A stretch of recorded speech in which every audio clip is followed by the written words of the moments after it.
আজকে আমরা 9 থেকে স্টার্ট করব অঙ্কগুলো, ঠিক আছে? তো 9 এর কোশ্চেনটা আগে লিখব। দেখো, লেফট হ্যান্ড সাইড কি বলছে, cos এ 1 - 10 প্লাস sin এ 1 - cot। ওকে, ডান। এখন আমরা এটা সলভ করব, চলো। তাহলে cos যা আছে তাই হবে, 1 - 10 মানে কি sin বাই cos, ঠিক আছে? sin বাই কি হবে, cos হবে, প্লাস sin এর সাইন লিখব, cot মানে কি cos বাই sin।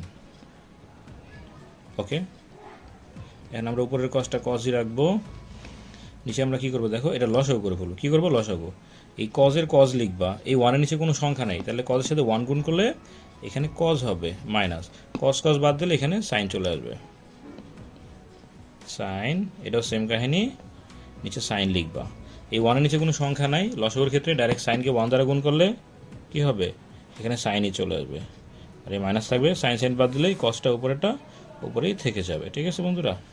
তো চলো এখানে আরেকটু আমরা নিচে যাই। কেন আমরা এটা গুণতে উল্টাই দিব, cos into cos by cos minus sine, plus sine into sine by sine minus cos, ঠিক আছে? মানে এটা আমরা এখানে লিখলাম, পরে এই ভগ্নাংশটা কি করলাম, গুণ দিয়ে উল্টাই দিলাম। এই নিচের কষ্টটা উপরে লিখলাম আর উপরের অংশটা আমরা নিচে লিখলাম, প্লাস দিলাম। সাইনটা লিখলাম গুণ দিয়ে, নিচের সাইনটা উপরে লিখলাম আর উপরের অংশটা নিচে লিখলাম, ঠিক আছে? চলো উপরেটা একটু মুছা দিই যাতে আমার করতে সুবিধা হয়। তারপর আমরা কি করব, cos cos কি লিখবো, cos cos cos স্কয়ার, আর নিচে যা আছে তাই, cos মাইনাস সাইন। এই উপরেটা কি সাইন সাইন সাইন স্কয়ার, আর নিচে কি আছে sine minus cos, sine minus cos. আর একটা জিনিস খেয়াল করো, এখন এটা আছে cos minus sine minus cos, এই সাইন মাইনাস কসটাকে যদি আমি এটার মতো বানাতে চাই তাহলে আমার এই চিহ্নটা খালি চেঞ্জ করলেই হবে, দেখবা?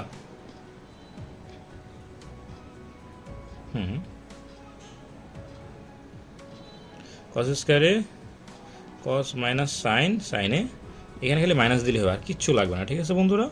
তাহলে এখানে কস মাইনাস সাইন লেখা যাবে অটোমেটিকলি, ঠিক আছে?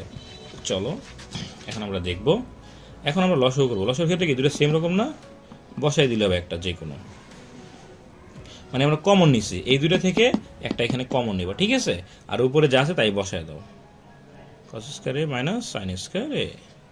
আর এটা কিন্তু a square minus b square সূত্র হয়, ঠিক আছে? তাহলে কি লিখবা, cos প্লাস সাইন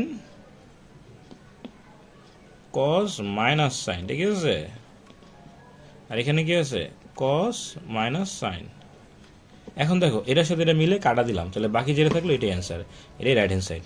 cos এ প্লাস সাইন এ সমান সমান রাইট হ্যান্ড সাইড, প্রুভড। ঠিক আছে বন্ধুরা, আজকে তো থাক। চলো এখন আমরা 10 নম্বরে চলে যাই, এটা ছিল 9 নম্বর কোশ্চেন সলভ। 10 নম্বরে কি হবে, লেফট হ্যান্ড সাইড থেকে উঠাই। কি বলছে, 10 এ √1 মাইনাস সাইন স্কয়ার এ। এখন দেখো বন্ধুরা, 1 মাইনাস সাইন স্কয়ার মানে কি কস স্কয়ার, কি হবে কস স্কয়ার, স্কয়ার রুটে কাটা দাও, তাহলে কি থাকবে, শুধু কস হবে এটা। তাহলে 10 মানে কি সাইন বাই কস, আর এখানে আছে শুধু কস, কস কস কাটা দাও, এখানে কি থাকবে, শুধু সাইন থাকবে। তাহলে আমাদের কি রাইট হ্যান্ড সাইড হয়ে গেল, ঠিক আছে? চলো এটা আরেকবার বুঝিয়ে দিই। এখন দেখো 10 এ √1 মাইনাস সাইন স্কয়ার, তাহলে 1 মাইনাস সাইন স্কয়ার মানে কি কস স্কয়ার হবে, স্কয়ার রুটে কাটা দিলে শুধু কসটা বসে যাবে। আর 10 এর সূত্র কি সাইন বাই কস, কস কস কাটাকাটি করে এখানে সাইনটা এখানে বসে যাবে, এটাই রাইট হ্যান্ড সাইড। এটাই কি হয়ে গেল, প্রুভড, PROVED, প্রুভ। ঠিক আছে বন্ধুরা, সো আজকে এই দুটো অঙ্কই থাক, পরবর্তীতে আমরা 11 থেকে প্র্যাকটিস করব।